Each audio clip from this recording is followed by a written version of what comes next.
Mara Voss arrived early.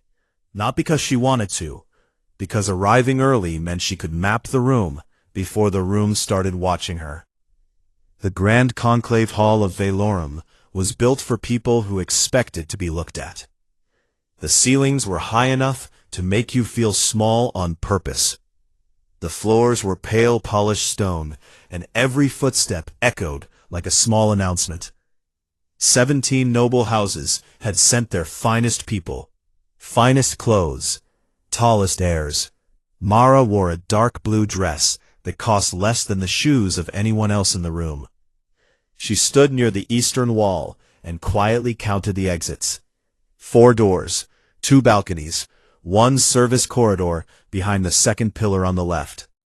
She always knew where the exits were. Old habit, useful habit. A server moved past with a tray of drinks. She took one, not because she was thirsty, something to hold. People with things in their hands look like they belonged somewhere. 15 years of these events. She had the tricks down cold. The hall was filling up. Valorum delegates came in slow clusters, their long gray robes brushing the stone floor. General Sorev of the Krathali arrived with 4 attendants, and a jaw set hard, like he had already decided he had won something. High Prelate Sovana drifted in. Her species moved on a cushion of low magnetic force, and the room leaned slightly toward her without anyone choosing to. Nobody leaned toward Mara. This was not new. She was the human representative. She was here because the Dominion Charter required it. There was a line in that charter, written 200 years ago when the Voss Compact traded sovereignty for safety, that said all noble bloodlines must be present at a succession conclave. The colony, the council, the whole careful arrangement her grandparents had built, all of it gone. What remained was Mara, and the line in the charter. So she was here. Lord Thessavorn found her before she found him. He was third house, old family, the kind of man who had been told he mattered so many times that it had settled deep into his bones. He was not unkind. That was the thing about him. He was polite the way a wall is polite, not hostile, just solid, just there. "Princess Voss," he said, "good of you to attend." "Lord Thessavorn," she said back. He smiled. It was a real smile, which was also the thing about him. The conclave appreciates the human presence. Continuity of tradition. Very important. "Yes," she said. He waited. Maybe for gratitude. Maybe for something more. After a moment, he moved on towards someone who needed him. She watched him go. The Keth Salar sat on its dais at the far end of the hall. She had heard about it her whole life. Everyone had. The crown that chose. The crown that read something in a person. Something old and deep, and either accepted or rejected. 300 years since the last choosing. 300 years of a dying empire running on borrowed time, waiting for the crown to pick again. It did not look like much. That surprised her, though she had told herself it would not. It was small, dark metal, or something that looked like metal. No jewels, no shine. It sat on its stand the way a stone sits in a field, just present, just there, as if it had always been there, and would remain long after every person in this room was dust. A junior attaché appeared at her side, young, not unfriendly, holding out a folded program for the ceremony. Opened it. The candidates were listed at the top. Thessavorn's heir, Prelate Sovana, General Sorev. 4 others from noble houses she knew by name and not much else. Below that section, separated by a thin line, a second heading. Tributary Observers. Her name was there, 3rd from the top. Mara Voss, Human Representative, Voss Compact, dissolved. Not a candidate, an observer, a witness, present by requirement, not by purpose. She folded the program once along its center crease, set it on the ledge beside her. Did not look at it again. The hall lights shifted, the Valorum signal that the ceremony was beginning. Guests moved to their seats, She moved to hers, third from the end of the observer row, exactly where she was supposed to be. She sat down, folded her hands in her lap. Around her the hall settled into ceremony quiet. The candidates lined up in formal order. Thessavorn's heir stood first, young, straight, dressed in house colors that probably cost more than the yearly water budget of a mid-tier colony. He looked ready. He looked like readiness itself, like someone who had been built specifically for this moment and knew it. She watched him. She had spent 15 years watching people who looked ready. She had learned what they did with their hands before they spoke, how they breathed when they were nervous and did not want to show it, what their eyes did when they thought no one was watching. She had also spent 15 years being the person no one watched. Two things, opposite, both useful. Archivist Doval began the formal recitation. He was the oldest person in the room by at least 2 centuries.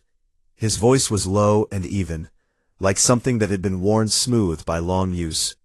He spoke of the founding, of the compact of 27 species, of the Keth Solar, and what it was, and why it mattered, and what it looked for in a person. Mara had read the speech before. She had read most things. When Doval reached the part about the crown's choosing, it does not read blood or rank or discipline. It reads what a person carries, the weight they hold, and how they hold it. Something shifted very small and quiet in her chest. She let it shift. This was not her moment. She was here to observe, to sit in the third seat from the end, and represent a line in a charter that had kept her people from being destroyed when there was no other option left.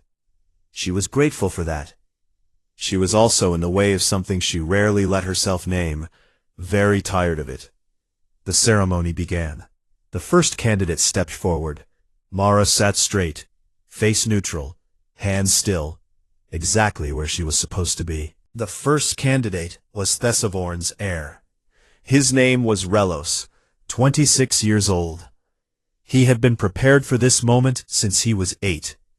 Tutors, meditation discipline, neural conditioning exercises designed specifically to help a mind receive the crown's full load without breaking. He was, by every measure the Dominion understood, ready. He stepped up to the dais. He placed both hands on the Keth Solar. The hall held its breath. 41 seconds. Then the crown went still. The faint hum that had started when Relos touched it faded out.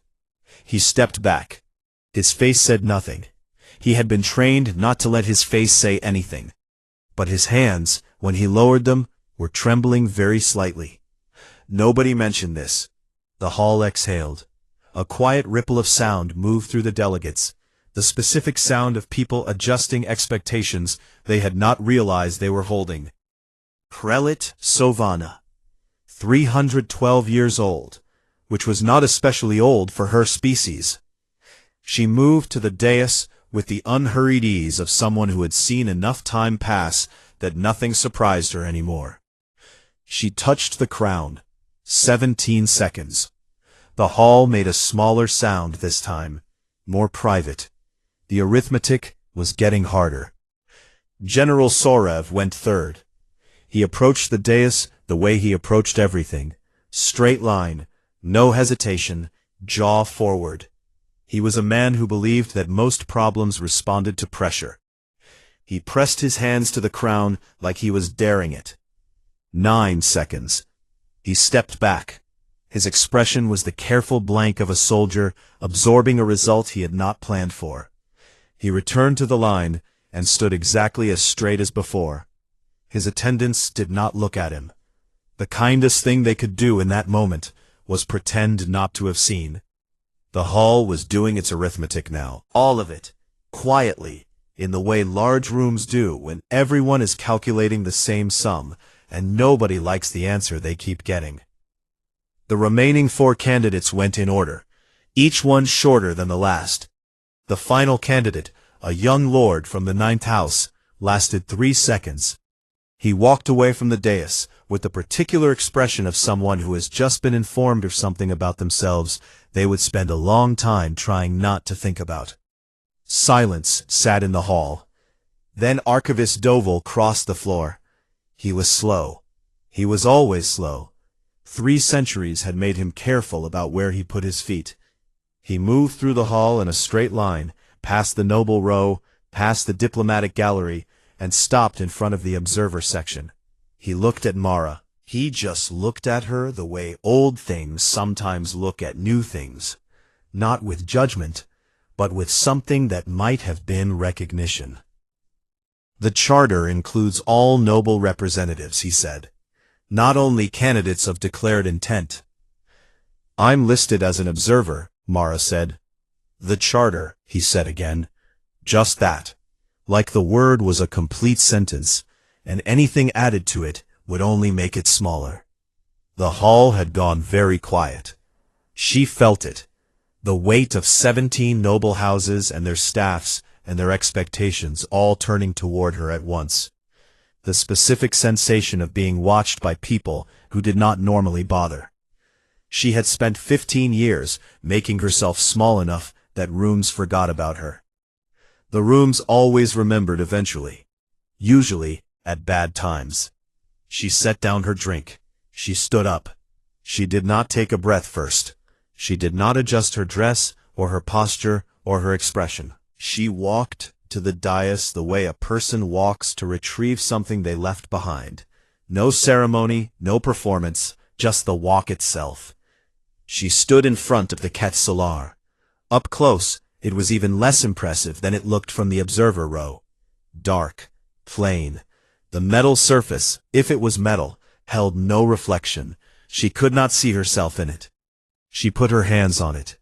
1 second. 2. 3. The hall was not breathing. She was not thinking about the hall. 4 seconds. 5. Something happened. It did not look like much from the outside. From the outside, it looked like a woman standing still with her eyes closed, the way a person looks when they are doing difficult math. But from the inside, from behind her closed eyes, it felt like a door opening onto a very large room she had not known was there. Not power, not glory, not the rush of something chosen. The specific feeling of a thing that has been waiting, fitting into the space that was always shaped for it. The crown held things in it. She felt them now. Data, but not the cold kind. The weight of populations. The real weight, not the numbers. The actual living mass of 27 species across 300 star systems. All of them, eating and breathing and sleeping and hoping and dying. All of it happening at once. All of it connected. The empire was not an idea. It was a body, and the body was not well. She held it. She kept holding it. Most minds, she would learn later, let go at the point where the full load arrived. It was not failure. It was a reasonable response to something that was never meant to be carried alone. She did not let go. The Quête Solar settled onto her head. She opened her eyes. The hall was completely silent, in a way that halls are only silent when something has happened that everyone present will spend the rest of their lives trying to explain. She looked at no one in particular. That's a problem, she said, for whoever I am after this. Nobody laughed. The rooms they gave her were large. That was the first thing she noticed. Not gratitude, not wonder, just the size of the rooms, and the way large rooms made her aware of how long she had spent in small ones. They assigned her 4 advisors, all valorum, all polite, all visibly uncertain what to do with her, in a way they were working very hard to hide. The senior one, a woman named Eris, briefed her on the first morning with the careful thoroughness of someone who was not sure how much the new queen understood, and did not want to be the one who found out by saying too little. Mara understood more than Eris thought. She always had. The crown did not come off easily. That was the second thing. Not painful. It did not hurt to wear it. But taking it off felt like pulling a plug from a socket she had not known was running. The connection closed, and what was left was ordinary quiet. And the ordinary quiet felt strange now, in a way it had not felt before she had touched the crown and had it choose her. On the third night, she stopped trying to sleep. She sat in the chair by the main window instead, and let the crown do what it did. It showed her the Empire. Not pictures, not maps. Something more direct than that. A kind of knowing, arriving in layers, each one heavier than the last. The border corridors, the trade routes, the population centers, the places where things were working, and the places where things had been quietly not working, for longer than anyone had formally reported. The Eastern Trade Corridor arrived at around the second hour of the night. She did not go looking for it. It found her. 4 million people. A cluster of 7 connected colony systems in a region called the Veth Reach. The water reclamation infrastructure had been degrading for 6 years. Not collapsing, degrading. Slowly, in the way that slow things degrade, which is to say, without urgency, without a clear moment of crisis, without anyone being technically wrong at any single point. Just a budget that had been quietly trimmed each year, and maintenance that had been quietly deferred, and projections that had been quietly adjusted until the adjusted projections looked fine, even though the underlying system was not. 3 years from now, by her calculation, the degradation would pass the point of silent management. After that, it would not be quiet anymore. She pulled the budget records. The Crown gave her access she had not asked for, and did not yet fully understand. She found the supply contracts for the Eastern Corridor water systems. They ran through a logistics company registered in the 9th Dominion Commercial District. The 9th Dominion Commercial District was Thesavarn family territory. She did not do anything else with it yet. At the 5th hour, Archivist Dovel appeared in the doorway. She had not heard him coming. Old men who moved carefully made very little sound.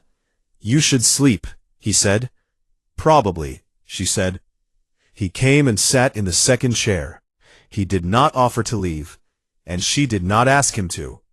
He was the only person in the palace who looked at her without adjusting for something, without performing deference or concealing hostility or calculating angles. He just looked at her as if she was a person, which was, she had found, rarer than it should have been. "Dovel," she said, "the last chosen. How long did they last?" 11 years, he said. "What happened at 11 years?" "The load," he said. He said it simply, the way you say a thing that is true and heavy and does not benefit from softening. The full neural load of the Crown's interface. The mind adapts for a time, and then reaches the point at which it cannot adapt further. What species were they? Vilorum, their most prepared candidate in 3 centuries. 20 years of conditioning. She was quiet for a moment. "Disciplined is a particular kind of brittle," she said. He looked at her for a long time, not surprised, more like a man watching a proof complete itself. "Yes," he said finally. "We kept hoping it wasn't." She turned back to the window. Outside, the capital city moved in its slow night rhythm. Lights, low and scattered, the shapes of buildings she did not yet know the names of. "The Eastern Corridor," she said. "The Veth Reach systems.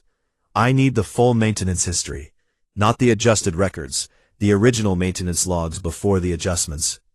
He nodded once. "By morning," she said. Moved toward the door with his careful old man steps. "Dovel," she said. He stopped. Nobody flagged the Veth Reach water systems in 6 years of decline, not once. "No," he said. "Why not?" He was quiet for just a moment. Because flagging them would have required examining the supply contracts. And examining the supply contracts would have led to the Thesavarn accounts. And nobody in the conclave was willing to lead there.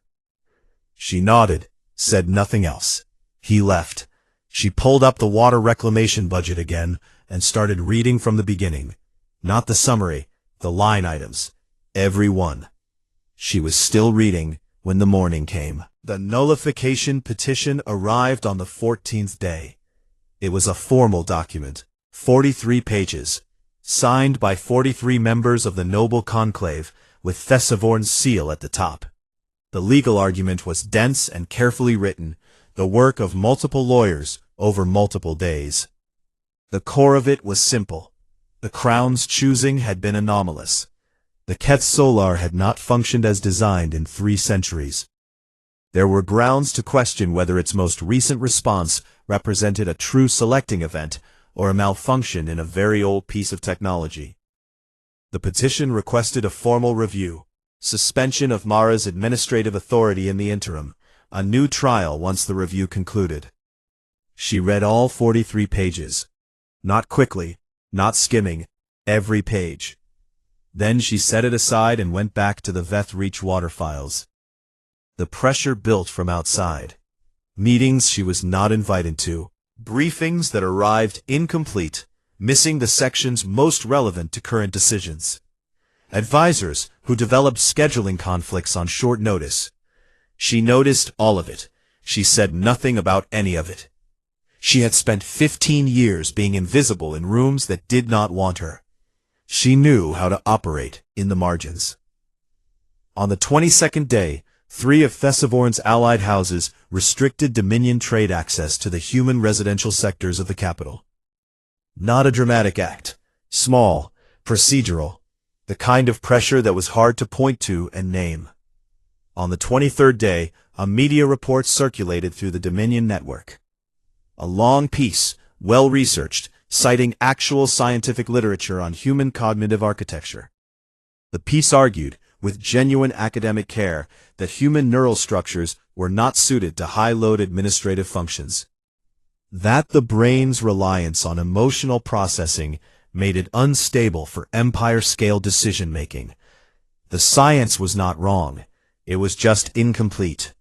It described human thinking as a limitation, without describing what the limitation was built to survive.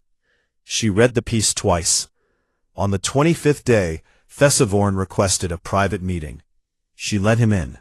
He sat across from her in the small meeting room off the main hall. He was dressed without ceremony. He had, she had noticed, a version of himself he used for private rooms that was quieter than the public one. Less performance. She respected that, even now. "I want you to understand," he said, "that this is not personal." "I know," she said. "The Dominion has functioned for 8 centuries under a specific structure. The conclave, the noble houses, the crown as the binding authority above. That structure has kept 27 species in a functional union for longer than most civilizations last." "I know that too," she said.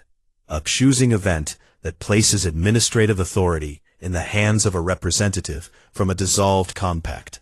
A species that has been part of the Dominion for 200 years. He paused, chose his next words carefully. "It creates instability, regardless of the individual involved." "Regardless of me," she said. "I mean no disrespect." She nodded. She believed him. She opened the document on the screen beside her, turned it so he could see. "The Veth Reach systems," she said. "Eastern Corridor. 7 colony systems. 4 million people. Water reclamation infrastructure in 6 years of documented decline." He looked at the document.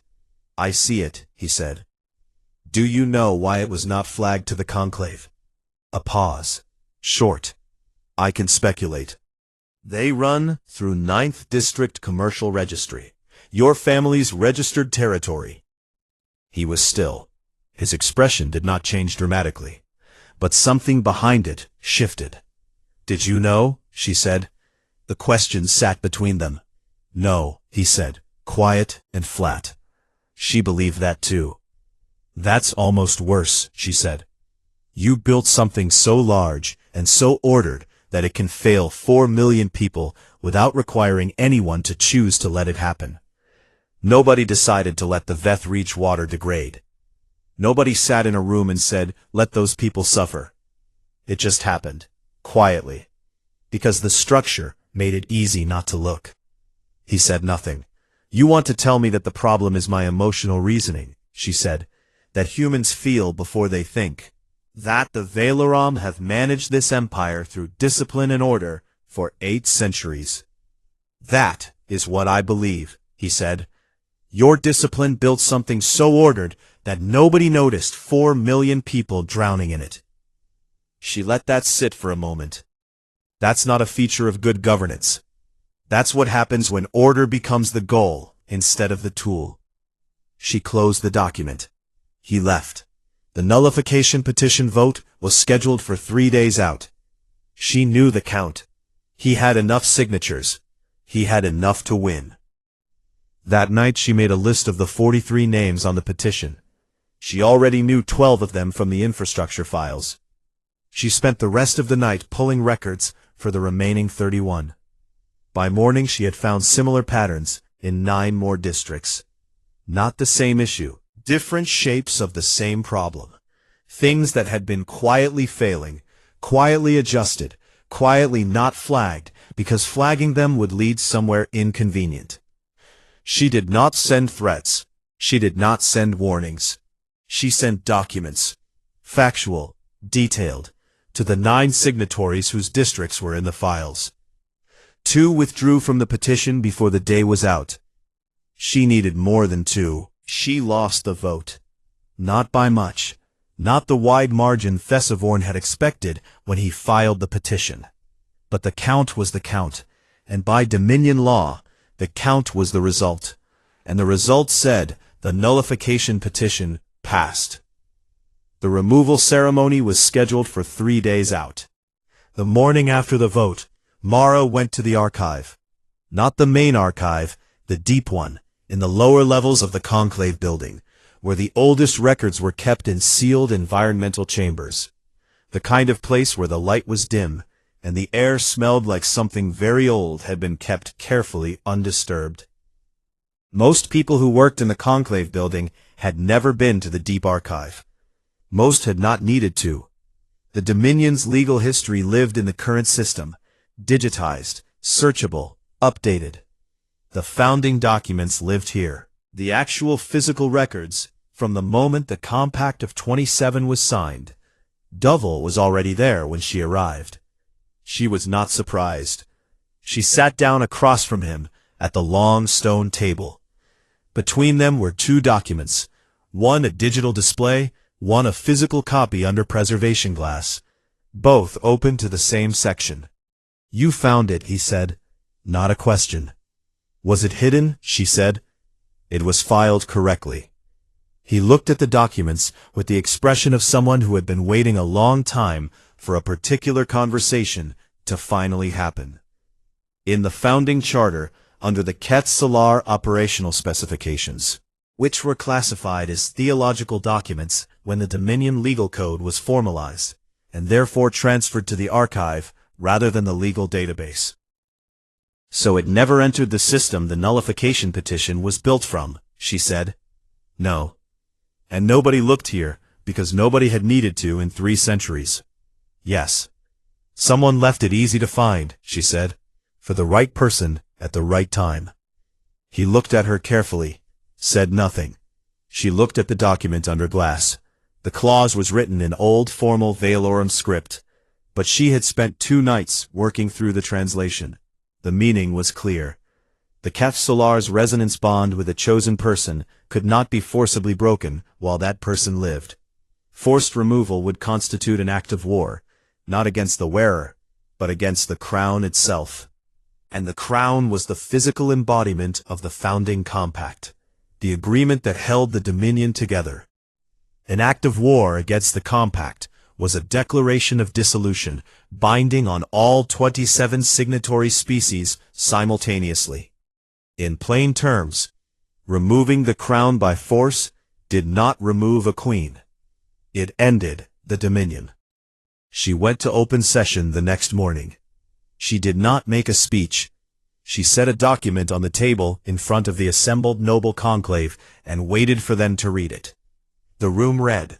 The room was quiet for a very long time.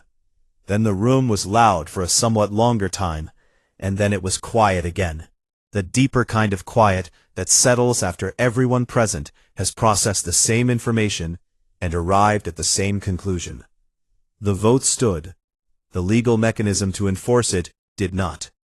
Thesavorn's coalition held together for 4 days. Then, it began to come apart, in the careful, face-saving way that political coalitions come apart, when they realize the position is untenable. One house at a time, each one finding a slightly different reason to step back, none of them saying plainly that they had miscalculated. Thesavorn himself requested an audience 6 weeks later. He sat across from her in the same small meeting room. He looked like a man who had been doing arithmetic for 6 weeks and had not been enjoying the results. "How do you hold it?" he said. He was not performing the question. It was genuine. The crown load, all of it. I have watched what it did to our most prepared candidates.